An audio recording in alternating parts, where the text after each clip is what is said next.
What better way to kick off the channel reboot than with coverage of the Odyssey? I was really wondering whether or not I should like comment on this because I do own the book. I have read the poem. I am familiar with the Odyssey, but I'm by no means an expert, and I really didn't want to like kind of comment on like the Christopher Nolan movie because first of all, it's not all that relevant. People aren't going to remember it. I imagine this is going to be a career killer for Nolan and like anybody associated with it. I've seen a number of YouTube grifters come out and try and say this thing is like going to go down as like one of the all-time great movies, and it's going to be like remembered for generations. It's going to be the definitive version of the Odyssey. It's not going to happen. The simple fact of the matter is, like, we already have other versions of the story already. We already have better films. So, like, something like this, it really only gets attention when it first comes out. And really only because of, like, the names attached to it. Like, when you really look at this in a vacuum, it's not really going to leave any kind of, like, lasting impression on anyone. And right now, the only people defending it are political activists, leftists who want to put their like Marxist ideology out into the mainstream. Normalizing the race swapping, normalizing like the morally gray heroes, normalizing like the feminized male characters. Strong female leads. We're seeing a lot of that with this movie. I did not see the movie, by the way. I'm not going to be, one of those YouTubers who, like, condemns a film and then gives them money to go see it. That's just not going to happen. But, like, my mindset on this, there's a couple of things that, like, I really wanted to emphasize publicly in regards to this. And first of all, I do think conservatives owe it to themselves to not go see this. Like that's something I like talked about on the blog. That's something I talked about on the website. Like the idea that people like Critical Drinker or like any of these other like conservative grifters, the fact that they go day one to go see this movie to complain about it, it shouldn't happen. Like we really need to stop engaging with the leftist discourse. We need to like be establishing our ideology and our counterculture instead of just endlessly seething about like what the establishment does. And I think that's been the big problem for the past decade is that like very few people besides myself have been like constructing actual viable long-term art. Like the leftist discourse that like conservatives don't create art and that we're not interested in entertainment, it is objectively wrong, right? Because plenty of conservatives have been like doing great stuff, forever, right? It's more accurate to say that we've been driven out and that like we're not allowed to have a platform and we're not allowed to have a voice and we're not allowed to question certain things. It's more accurate to say that, but like I find it interesting how people like Critical Drinker or any of these other conservative grifters, they never really talk about things that are actually good, positive, things that actually like represent the values. In fact, they don't really seem to have values at all. And that's my big like issue with like the current crop of like anti-woke grifters is that they are anti-woke. That's their entire identity. That's their entire brand. But they also don't really have any conservative values either. The mindset of these people is that like, oh, I don't care what happens. I don't care about politics.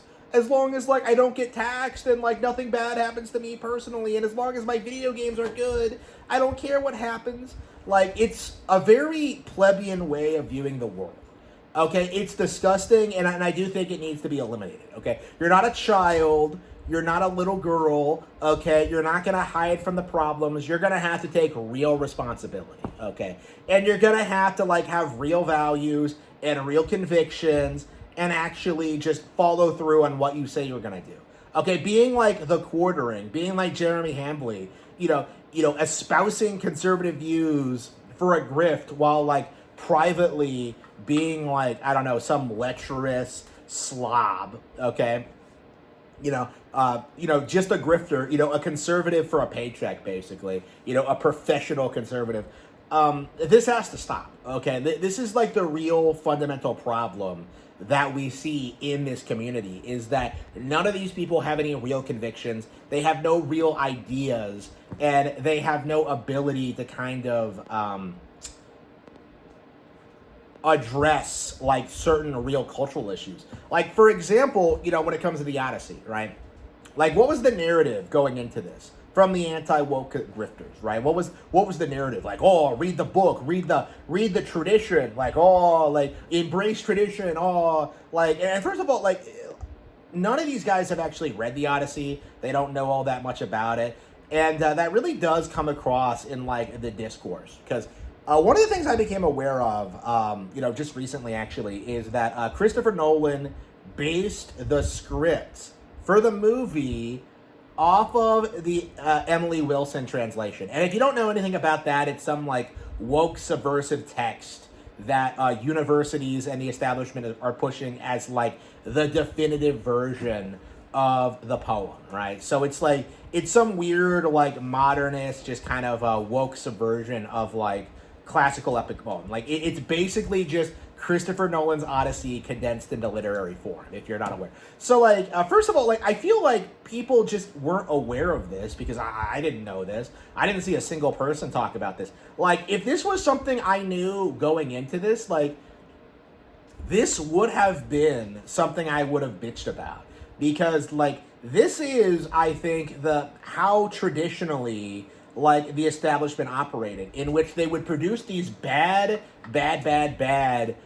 films, movies to like kind of corrupt like the view of like certain historical events or culture or people or ideologies, while slowly kind of driving people away from the books.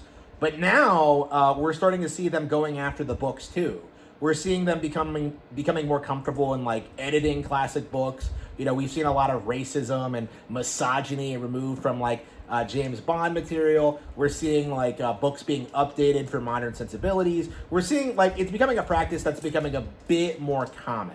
I imagine they're like they're being comfortable with it because they're becoming comfortable with it because people are like buying books digitally more and more, but like it's gonna end up like kind of like what's happened with like the streaming wars thing, where like eventually it just implodes and people just buy physical because they don't want to pay like exorbitant prices and not get what they're paying for, essentially.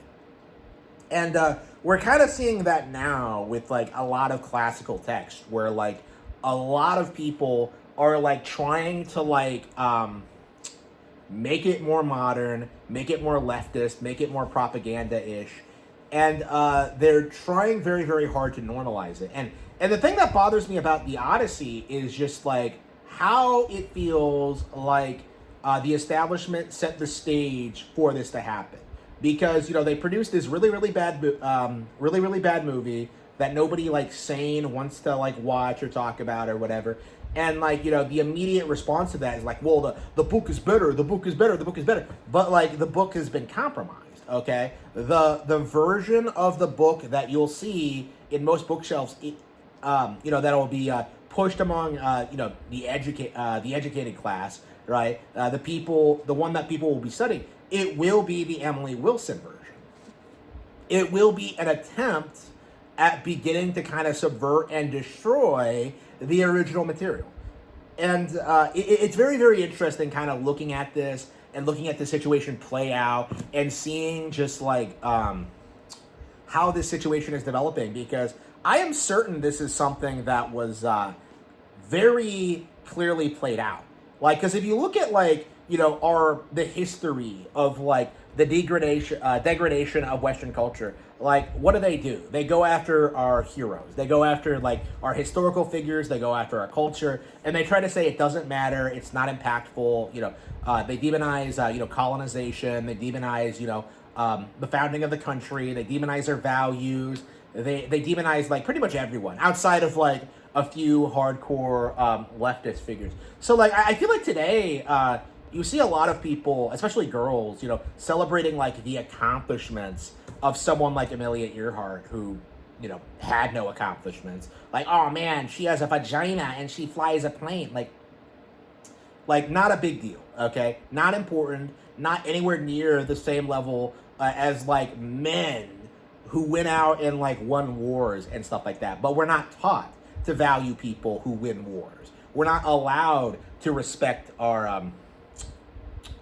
the people who have died for the country. We're not allowed to, like, understand our values, or even to, like, understand, like, who we are as a people, or celebrate it at all. Like, everything has to be teared down, it has to be deconstructed, and it has to be eliminated. This mindset takes a whole lot of forms.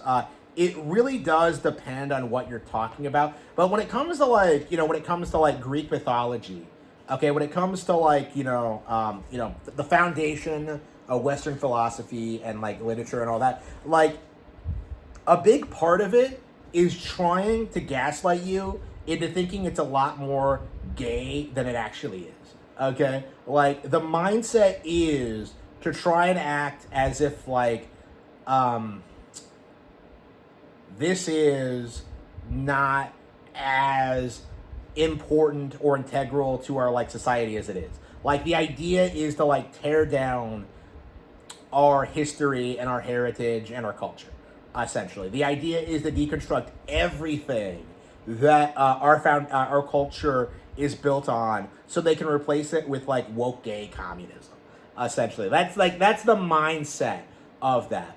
And there seems to be an attempt at it. And I'm very curious, like, how successful it's going to end up being. Because, as I said earlier in the video, like, it really does feel, for the most part, that, like, the people who are defending this movie are entirely leftist.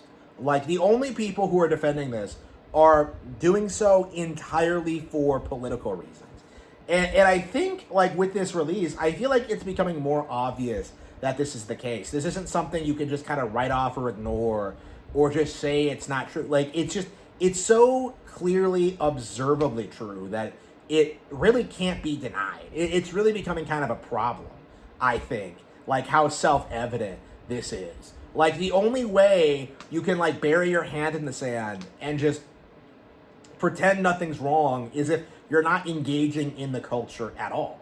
Like, you're not understanding, like, why so many people are, like, rallying against this movie. Like, you don't understand, like, where we're at right now. You're a boomer, in other words. And, like, boomers are, like, they're aging out of relevancy. They're going to be dead soon. And, like, once they're gone, who's going to be, like, the primary market for this stuff? Okay? Like, it's becoming increasingly clear for, like, younger audiences, especially men, that, like, how destructive these ideologies actually are. And it's going to collapse within our lifetime for sure. But it's just a matter of, like, when and how it happens. And I do think a big part of that is just acknowledging how all this works. Like, acknowledging the reality of why this movie got produced, what they were intending to do with it, how they were, like, trying to, like, degrade Western culture, how they tried to circumvent the source material by introducing some woke translation that would be pushed as, like, the definitive version. And of course they had, like, the critics come out and, like, just, like, celebrate it, as, like, the greatest thing ever. Like, again, none of this is working. Again, they tried doing the same tactics they did back in, like, the 90s or whatever, right? Like, this isn't really all that different from, like, that Robin Hood movie, like, throwing in that random black guy, right? Like, it's just a complete farce, okay, if you really think about it. Like, there's no place for this communist subversion in our entertainment. And I don't really want to see it, like, ever, okay? And it's becoming more and more apparent, like, all the tricks they've been introducing over the years, all the stereotypes, like, it's just driving people away. The propaganda isn't effective anymore. And I feel like the establishment has to be panicking.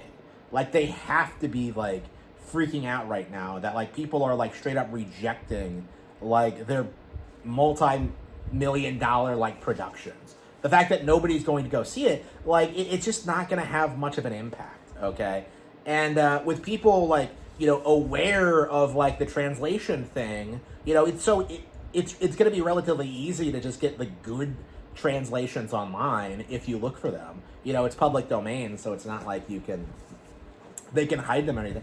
They're gonna try and like push the Emily Wilson version as the definitive one, but it never will be seen as such. And what you're gonna see is just the slow just collapse. Actually, no, not slow.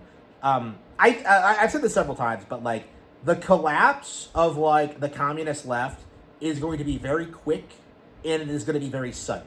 With the collapse of the USSR, people, as early as late as like 1989, the people were like releasing statements saying the USSR was, our people were saying the USSR was never going to collapse. It's invincible. It's the ideal form of government. What happens? It collapses. Like very quickly too. Like, people don't realize how quickly these systems fail. And we're starting to see it already with like New York and Madami and stuff like that. But like, what we're seeing now is like the woke gay communist like agenda is being pushed like exclusively by like successful systems that work.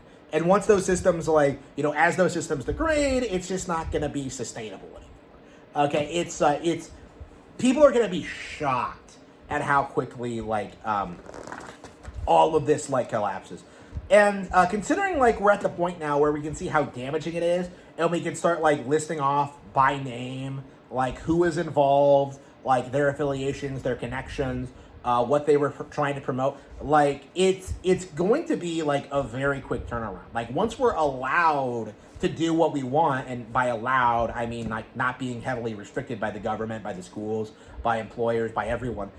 Once like the system fails, like there's just not going to be any more like control or influence over what people say, do, or experience, like it's or think. Like it is going to be a very, very sudden decline, and you're going to see a lot of these people who have revolved their entire lives around the movement, around the agenda. Like they don't really have much of a skill set or an identity outside of it. I think you're going to see a lot of people who grew up in woke environments. I absolutely am one of them. People who grew up in woke communities, like they're going to grow to learn to resent what the system did for them. It's like we're already seeing this happen to men, but like I think we're in like the process of seeing this happen to young women. People who are told that they don't need men, that they don't need like that they need careers, that they shouldn't have children. Like more and more people are realizing that like that isn't true, and it never was true. It's just a giant grift, essentially. Once it collapses, it's going to collapse hard. And I do think it starts with like things like this. I think this demonstrates very clearly like how fiction does matter, how it does like, teach us about our heritage, how it does teach us about our history. Because I've seen a lot of leftists do this thing where they're like, oh yeah, it's just mythological. It's just mythology, bro, as if it's not based on like real history or real experiences or like real concepts, as if it's not like, a cultural heritage, essentially. Like again, it's like, I get a lot of people have pointed this out, but like you would never see like the establishment push for like an all-white Fresh Prince of Bel-Air, reboot. Okay, like you can't like recast like black people as white. The double standard is like very real, and it's becoming more obvious all the time. And yet like the harder they try to push it, the harder people try and push back. Like we're beginning to see like an end to like the race grift. We're beginning to see an end to like these four celebrities. Like we're seeing like carefully constructed narratives, like the idea that Christopher Nolan is some like savant filmmaker. All of that is collapsing, and like when it's collapsed, when it's done, like what are they gonna have left? Like and again, another thing that like I do think we need to bring up, Christopher Nolan's body of work in general is complete garbage. Okay, the guy sucks. He's always sucked. He was never good. Like people need to accept that. Like that's just like one of those things that I do think people need to accept, is that a lot of their guys that are pushed as like conservative, filmmakers, like, they're not really conservative. You know, you see like Arnold Schwarzenegger do this too, like, oh, I'm a Republican. Uh, uh, he is not a Republican by any stretch of the imagination. The idea is to kind of like, I think the meme is that Republicans are like the liberals of 10 years ago. So instead of like actually like fixing the problems, the idea is that we go back to when the problems were like first starting to establish themselves. The idea, of course, is that progressivism is inevitable and that we're inevitably going to go more left and we're inevitably going to reach communism and we're going to have the utopia and we're all going to be living on the Starship Enterprise going on these crazy adventures. That's like what's supposed to happen. But I do think that like the reality of what these people are doing is just completely falling apart, right? Like people like that are just getting rejected for not like being real conservatives, not promoting real ideas, not really addressing the concerns that people have about this body of work, about like this story. And I do think it needs to be said that like this could have been a good movie if they had adapted the poem properly, but they just refused to do it. They just refused to like really do a straight adaptation. They had to inject their brand of like of wokeism into it, and it just completely destroyed the entire thing. It just completely collapsed, and hopefully will be the beginning of the end of Christopher Nolan's career.